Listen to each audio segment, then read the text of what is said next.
പ്രിയ ശ്രോതാക്കളെ, ഇന്ന് ജൂലൈ 11 ലോക ജനസംഖ്യാ ദിനം. ജനസംഖ്യ എന്നത് വെറും അക്കങ്ങളുടെ കളിയല്ല, അത് മനുഷ്യ ജീവിതത്തിന്റെ കഥയാണ്. ഓരോ ജനനവും ഒരു പ്രതീക്ഷയാണ്, ഓരോ മനുഷ്യനും ഒരു സാധ്യതയാണ്, ഓരോ തലമുറയും നാളെയെ രൂപപ്പെടുത്തുന്ന ശക്തിയാണ്. 2026 ലോക ജനസംഖ്യാ ദിനത്തിന്റെ പ്രമേയം ഇതാണ്: ഇന്നും ഭാവിയിലും യുവജനങ്ങളുടെ പ്രതീക്ഷകളും സ്വപ്നങ്ങളും സാക്ഷാത്കരിക്കുക. Realising the hopes and aspirations of young people today and for the future. യുവജനങ്ങൾ എല്ലാ സമൂഹങ്ങളുടെയും പ്രധാന ശക്തിയാണ്.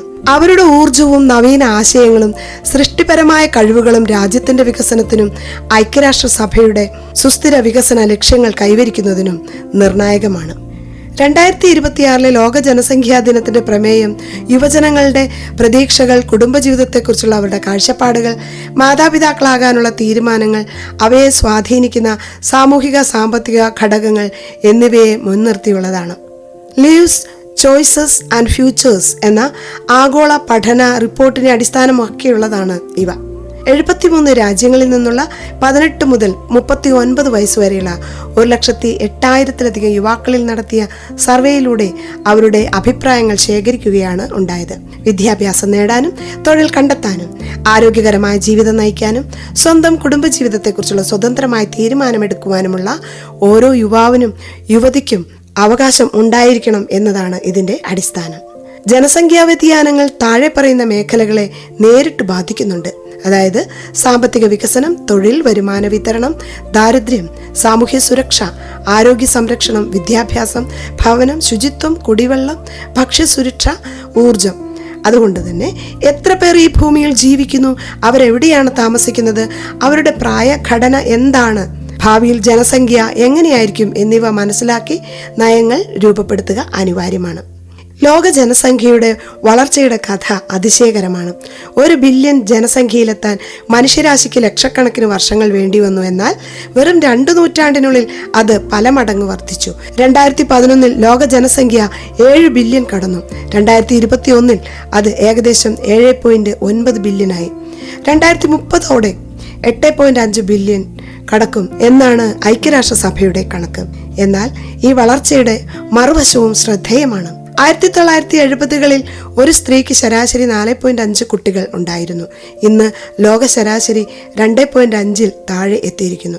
ചില രാജ്യങ്ങളിൽ ജനസംഖ്യ അതിവേഗം വർദ്ധിക്കുമ്പോൾ മറ്റു ചില രാജ്യങ്ങൾ ജനനനിരക്കിലെ കുറവ് മൂലം പുതിയ വെല്ലുവിളികൾ നേരിടുകയാണ്.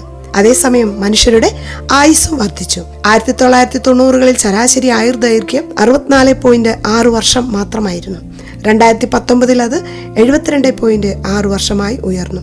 ആരോഗ്യരംഗത്തെ പുരോഗതിയും ശാസ്ത്ര സാങ്കേതിക മുന്നേറ്റങ്ങളുമാണ് ഇതിനു പിന്നിൽ. ലോകം അതിവേഗം നഗരങ്ങളിലേക്കും നീങ്ങുകയാണ്. 2007 ആദ്യമായി ഗ്രാമങ്ങളെക്കാൾ കൂടുതൽ ആളുകൾ നഗരങ്ങളിൽ താമസിച്ചു. 2050 ലോക ജനസംഖ്യയുടെ 2/3 പേർ, അതായത് ഏകദേശം 66% ആളുകൾ നഗരങ്ങളിൽ ജീവിക്കുമെന്നാണ് കണക്കുകൾ പറയുന്നത്.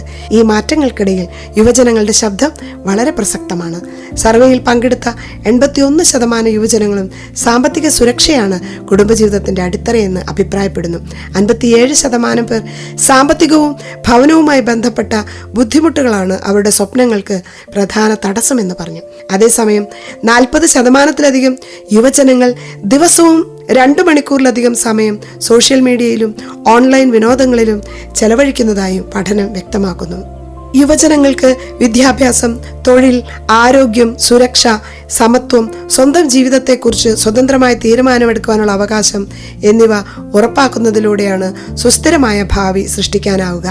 ഇന്നത്തെ യുവജനങ്ങൾ ലോകത്തെ മാറ്റിമറിക്കാൻ കഴിയുന്ന ശക്തിയാണ്. അവരുടെ സൃഷ്ടിപരമായ ചിന്തകളും സാങ്കേതിക വിദ്യയിലുള്ള പ്രാവീണ്യവും സാമൂഹിക പ്രതിബദ്ധതയും നമ്മുടെ നാളെയെ കൂടുതൽ മനോഹരമാക്കും. എന്നാൽ അതിന് അവരുടെ പ്രതീക്ഷകളെ മാനിക്കുകയും അവരുടെ ശബ്ദം കേൾക്കുകയും വേണം. ലോക ജനസംഖ്യാ ദിനം നമ്മെ ഓർമ്മിപ്പിക്കുന്നത് ഇതാണ്: വികസനത്തിന്റെ കേന്ദ്രബിന്ദു മനുഷ്യനാണ്. ഓരോ വ്യക്തിയുടെയും ജീവിതത്തിന് വിലയുണ്ട്, ഓരോ സ്വപ്നത്തിനും അർത്ഥമുണ്ട്, ഓരോ യുവഹൃദയത്തിനും പ്രതീക്ഷയുടെ വെളിച്ചം ആവശ്യമാണ്. ഏവർക്കും ലോക ജനസംഖ്യാ ദിനത്തിന്റെ ആശംസകൾ. നിർവഹണം ഡോക്ടർ കാർമലി ജോൺ.